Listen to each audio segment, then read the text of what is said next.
Morning प्यारे बच्चों, आज हम 6th चैप्टर स्टार्ट करेंगे squares and square root. Remaining 2 chapters 4 and 5 we will do later on.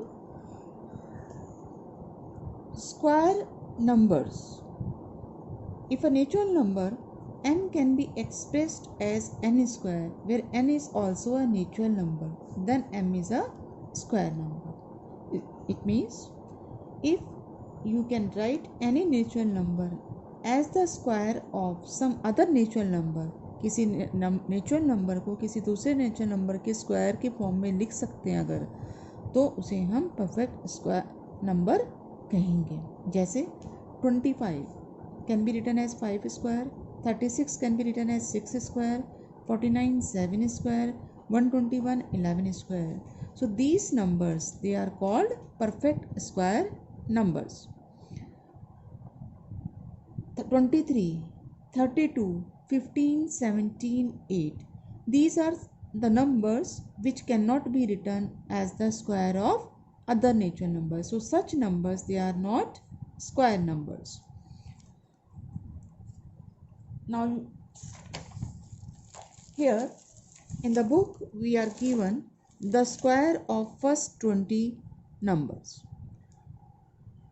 If you see this table carefully, you will observe that perfect square number never ends with 2, 3, 7, 8. आप जब इस table को ध्यान से देखेंगे तो आप देखेंगे 1 से 20 तक कहीं भी इनका जब आपने स्क्वायर करा तो उन नंबर में कहीं भी एंड में 2, 3, 7 या 8 नहीं आ रहा है। इसका मतलब परफेक्ट अगर किसी नंबर के एंड में 2, 3, 7 या 8 आ रहा है तो वो नंबर कभी भी परफेक्ट स्क्वायर नंबर नहीं होगा।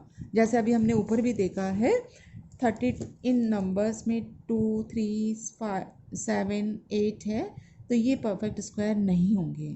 लेकिन इसका मतलब ये नहीं है कि जिन नंबर्स में 0, 1, 4, 5, 6 या 9 आ रहा होगा वो हमेशा परफेक्ट स्क्वायर है, ऐसा नहीं है। वो हो भी सकते हैं और नहीं भी हो सकते। जैसे हमने देखा 15 परफेक्ट स्क्वायर नहीं है लेकिन 25 परफेक्ट स्क्वायर है। इसी तरह से 11 परफेक्ट स्क्वायर नहीं है, 11 के एंड में 11 नहीं है लेकिन 121 परफेक्ट स्क्वायर है। Second property, if a number has 1 or 9 in the unit place then its square ends in 1. इसको भी हम टेबल से देख सकते हैं कि किसी नंबर के एंड में अगर 1 आ रहा है तो उसके स्क्वायर में 1 आ रहा है, या 9 आ रहा है तो भी उसके स्क्वायर में 1 आ रहा है। यहाँ पे भी हम देख सकते हैं 1 है एंड में तो उसके स्क्वायर में भी 1 है, 9 है या तो उसके स्क्वायर में 1। तो 1 और 9 अगर किसी नंबर के एंड में आ रहा है तो उसका स्क्वायर में के एंड में हमेशा 1 आएगा।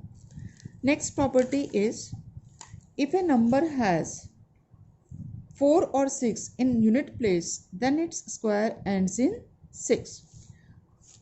अगर एंड में किसी भी नंबर के एंड में 4 आ रहा है, जैसे यहाँ इसके, तो उसके स्क्वायर के एंड में 6 है तो उसके स्क्वायर भी 6 में एंड हो रहा है।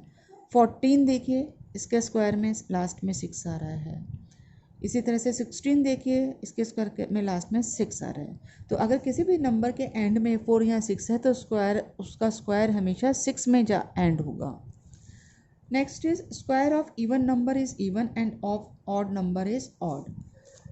ऑड नंबर का स्क्वायर ऑड है, इवन का स्क्वायर इवन। यहाँ पे ऑड है, इसका स्क्वायर ऑड, इवन नंबर का स्क्वायर इवन है। And the A square number always have even number of zeros at the end. जो स्क्वायर नंबर्स होते हैं उसके एंड में कभी भी ऑड नंबर ऑफ जीरोस नहीं होंगे। जैसे आप 100 है, 110 का स्क्वायर है तो 100 में कितने जीरोस हैं? 2, जो कि एक इवन नंबर है। अगर आप 1000 लेते हैं, 1000 किसी का स्क्वायर नहीं है और 1000 में कितनी जीरोस हैं? लास्ट में 3 जीरोस है, मतलब ऑड नंबर ऑफ जीरोस हैं। 10,000 अगर आप लेंगे तो 10,000 को आप 100 स्क्वायर लिख सकते हैं, तो वो एक परफेक्ट स्क्वायर है। इसी तरह से अगर आपने 400 लिया तो इसमें odd number even number of zeros हैं तो ये एक परफेक्ट स्क्वायर होगा। That's all for today. Thank you.